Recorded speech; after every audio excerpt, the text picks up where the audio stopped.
Bonjour à tous, très mauvaise nouvelle pour l'Union européenne et pour Thierry Breton, le commissaire européen en charge de la censure, puisque les atteintes à la liberté d'expression aux réseaux sociaux sont en train de provoquer une rébellion.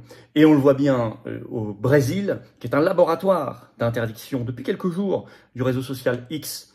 Et on voit bien à quel point les peuples ne restent pas passifs. Et ça, c'est très intéressant. Il se passe des choses extraordinaires. Il y a eu notamment ce week-end une énorme manifestation pour la liberté d'expression au Brésil, ce qui fait que par effet de ricochet, il y a des articles de plus en plus dans toute la presse mondiale pour dire « Attendez, il y a un problème avec la liberté d'expression, il y a un problème ». Et en France, des spécialistes commencent à dire « Mais l'Union européenne ne pourra pas interdire X ». Avec même des dépêches AFP qui changent de ton, etc. Je vais vous expliquer tout ça dans cette vidéo. Le combat n'est absolument pas terminé, il faut se battre vraiment avec la meilleure des énergies possibles pour notre liberté d'expression et contre les censeurs. C'est évident, parce que les mondialistes sont des censeurs. Les européistes, les euromondialistes sont des censeurs. Ils détestent les peuples, la liberté d'expression, ils aiment la tyrannie. Mais nous, dans notre ADN de patriotes, nous avons l'inverse. Nous avons la liberté d'expression. Alors merci de partager cette vidéo. Je pense que vous allez apprendre beaucoup de choses sur le Brésil et le reste. Et la France aussi. Merci pour ça de vous abonner à cette chaîne YouTube en cliquant sur le petit bouton s'abonner, c'est un clic gratuit. On m'a dit que de nouveau il y a une grosse vague de désabonnement par YouTube, donc vérifiez que vous êtes bien abonné encore à la chaîne, ça arrive. Et pour ça il suffit de se réabonner, un petit clic gratuit, voilà. Plus vous êtes abonné à la chaîne, je vous le rappelle, plus les vidéos sont recommandées, elles circulent, elles touchent des personnes qui nous découvrent. Donc c'est extrêmement efficace comme action de résistance. Dans quelques jours, on va clôturer bientôt les inscriptions. Donc c'est le record, le plus grand événement souverainiste jamais organisé, les assises de la souveraineté, c'est ce 14 septembre, ce samedi à Arras. Inscrivez-vous par un lien sous la vidéo en description dès maintenant si vous ne l'êtes pas encore. Toute vitesse, c'est ouvert à tous, adhérents comme non-adhérents des patriotes, et vous êtes les bienvenus, bien évidemment. Vous trouverez d'ailleurs notre pétition nationale contre les vitraux Macron à Notre-Dame, si vous voulez les vitraux d'origine, qui sont en parfait état d'ailleurs, alors que Macron veut saccager tout ça, n'hésitez pas à signer, à relayer. Je vous attends, patriotes, voilà, j'ai besoin de vous. Voilà, j'ai besoin de vous maintenant, il faut adhérer, réadhérer. Si en début de semaine, je crois que c'est la meilleure chose à faire, vous avez cet élan de liberté au cœur et de liberté d'expression comme nous, alors venez, vous serez bienvenus, on vous proposera des combats, du rassemblement, de rencontrer les gens qui pensent comme vous, près de chez vous, si vous le souhaitez. C'est ça, être adhérent ou réadhérent, ou faire un don au mouvement pour nous permettre de mener les actions. En justice, les manifs, les assises et tout le reste. Sinon, on peut pas, on n'a pas une autre seule source de financement, on n'a rien d'autre, rien, ni de l'État, ni des banques. Adhérer, réadhérer et faire un don, par ailleurs, c'est défiscaliser aux 2/3 de vos impôts, profitez-en. Comment on fait pour adhérer, réadhérer dès maintenant? C'est le premier lien sous la vidéo en description. Faire un don au mouvement, c'est le deuxième lien sous la vidéo en description. Tous les liens sont sur notre site, les-patriotes.fr dès maintenant. Profitez-en, bienvenue, bravo, j'en reparle tout à l'heure. Allez, on y va. On y va parce qu'il y a de très mauvaises nouvelles et ça fait plaisir pour Thierry Breton et pour l'Union européenne, avec un effet de contagion mondiale de la résistance brésilienne suite à l'interdiction de X par un juge fou, un juge mondialiste, pas si fou que ça, mondialiste en fait et tyrannique, Alexandre de Moraes. On en avait parlé, mais là il y a un coup de projecteur mondial sur la censure et sur la liberté d'expression. Alors, l'incroyable résistance brésilienne, parlons-en, elle est multiforme. Et notamment là, le jour où j'enregistre cette vidéo, le 9 septembre, il y a le dépôt au Sénat et à l'Assemblée nationale brésilienne d'une motion de destitution de ce juge, signée par énormément de députés et sénateurs. Je vais y revenir. Alors, ce qui veut tout dire, pour l'état d'esprit, c'est ce tweet qui avait été fait le 31 août de M. Mateus, qui est le vice-gouverneur d'un État. Vous savez, le Brésil, c'est un État fédéral, donc il y a des États. Il y a l'État notamment du Minas Gerais, qui est un État brésilien qui compte quand même 20,5 millions d'habitants et qui est grand comme la France. Et ce vice-gouverneur, le numéro 2 de cet État, a mis ce tweet-là le 31 août. Je cite. « Le VPN fonctionne. Je ne me serais jamais imaginé pratiquer et propager la désobéissance civile, mais la censure ne doit jamais être tolérée. » Et là, donc ça traduit l'état d'esprit du pays. Donc il pratique et il appelle à la désobéissance civile, puisque je vous rappelle que le juge Moraes a même interdit sous couvert de 9 000 $ d'amende les VPN. Mais il y en a plein qui les mettent en place, y compris des très hautes autorités politiques qui rentrent en résistance. Et ce 7 septembre, jour de l'indépendance nationale au Brésil, raz-de-marée populaire contre la censure et pour la liberté d'expression. Vous avez peut-être vu les vidéos et les images, même honnêtement, les agences de presse mondiales ont dû dire qu'il y avait beaucoup de monde, tous habillés en jaune et vert aux couleurs du Brésil. L'agence de presse AP, par exemple, parle de cette manif qui a eu lieu à Sao Paulo en écrivant « Les manifestants ont inondé le boulevard principal de Sao Paulo », on parle de l'avenue Paulista. Vous avez même en France le site 20 minutes, ce 8 septembre, qui écrit ceci, je vous cite, des dizaines de milliers de personnes étaient massées sur l'avenue Paulista. Pour qu'ils écrivent des dizaines de milliers, c'est qu'il y en avait des centaines de milliers, hein. Ça c'est sûr. Artère emblématique de la plus grande mégalopole d'Amérique latine, habillée en jaune et vert, les couleurs du drapeau brésilien. En parlant, je cite, d'une sorte de référendum sur X, puisque c'est le 30 août que ce juge, donc Alexandre de Moraes, a ordonné l'interdiction du réseau social d'Elon Musk au Brésil. Avec présence, alors vous aviez dans la foule par exemple l'ancien président brésilien Bolsonaro, qui a évoqué lui aussi la destitution de ce juge, qui est donc déposé ce 9 septembre, autre manière de résister au Sénat brésilien, mais ça c'est très concret. Alors au décompte du 4 septembre, il y avait 147 députés qui étaient pour, 93 contre. Au décompte du 5 septembre, il y avait 24 sénateurs brésiliens qui étaient pour la destitution, 7 contre. Ça c'est selon le comptage de la Gazeta do Povo. Et selon le site brésilien d'information Podor 360, le 6 septembre, il y avait 170 députés et sénateurs pour et 112 contre. Donc c'est massif, pour l'instant majoritaire. On va suivre ça bien sûr. Mais ça a une résonance mondiale. C'est une résonance mondiale parce que Musk attaque beaucoup. Ils ont même créé un compte. Je vous invite à aller le suivre sur X si vous y êtes. Moi sur X c'est F-Filippo, hein, pour ceux qui suivent, comme Instagram d'ailleurs, F-Filippo, n'hésitez pas. Les Alexandre Files, les dossiers Alexandre de Moraes, le juge brésilien. Donc ils ont créé ce compte entièrement pour publier, comme d'habitude, comme ils avaient fait pour les Twitter Files, les Facebook Files, qui ont des impacts énormes. Tout ce qui a été publié ces dernières années par X depuis que Musk a repris, ça a entraîné à chaque fois des commissions d'enquête.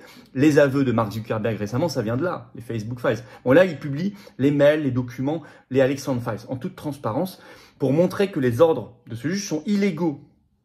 Il ne s'agit pas de se mettre en dehors de la loi des nations, des pays. Il s'agit de montrer qu'ils sont dans une dérive tyrannique illégale, anticonstitutionnelle. Musk en parle beaucoup de cette affaire. Il a mis un coup de projecteur mondial sur le sujet de la censure et de la liberté d'expression, et on en avait besoin, et c'est très bien qu'il l'ait fait. Et là, vous avez dans ce contexte, vous avez les aveux du président de Meta, Mark Zuckerberg, sur la censure pendant le Covid, sur la censure sur l'affaire Hunter Biden, et ses propos de Donald Trump qui lui a dit qu'il risquait la prison à vie. Vous avez X donc, qui publie ce compte Alexandre Files, qui publie les ordres illégaux de censure. Je vais vous en lire, regardez, pour que vous compreniez les ordres que demandait ce juge. Un exemple, je cite le site X officiel institutionnel Alexandre Files. Un autre exemple de mauvaise conduite d'Alexandre de Moraes, c'est son ordre illégal de censurer David Sasser, un célèbre chanteur de gospel brésilien. Comme d'habitude, l'ordre de Moraes n'apportait aucune justification. Il exigeait la censure des comptes de Sasser sur les réseaux sociaux dans un délai de 2 heures, en violation de la constitution brésilienne. Des articles de Glenn Greenwald et de S. Paulo, le journal le plus diffusé au Brésil, ont révélé la raison pour laquelle Moraes a censuré Sasser, ce chanteur. Simplement parce que Sasser a republié certains articles sur une protestation légale, une manifestation à New York contre Moraes.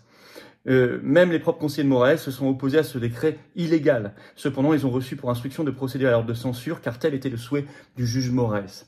Chaque jour, ils ont publié comme ça plusieurs des exemples. Et en dessous, ils mettent le document. Hein, c'est pas simplement qu'ils racontent. Ils mettent le document signé de la main de ce juge. Ils le publient. Et vous avez d'autres exemples. Ça concerne aussi les simples citoyens qui avaient des comptes qui n'avaient que quelques dizaines ou quelques centaines d'abonnés. Les ordres illégaux, je cite toujours ce compte X d'Alexandre de Moraes, ont censuré non seulement d'éminents hommes politiques et journalistes, mais également de simples citoyens brésiliens. Dans cette décision du 9 mars 2023, le ministre a ordonné secrètement la censure des comptes appartenant par exemple à Katia Grazelli, Beto Rossi, Lucina Ramiro, ces 3 petits comptes qui avaient 129 abonnés, 142 abonnés, mais qui déplaisaient à ce juge. L'ordonnance viole les garanties constitutionnelles relatives à une procédure judiciaire régulière, à la liberté d'expression, à la protection des données personnelles. Les comptes citoyens susmentionnés étaient suivis par un petit nombre de personnes. Leur message n'exprimait qu'un soutien à des opinions et à des hommes politiques. Mais Moraes n'a pas été en mesure d'identifier un seul message illégal publié par ces gens. Et encore moins la raison pour laquelle ces comptes devaient être immédiatement bloqués.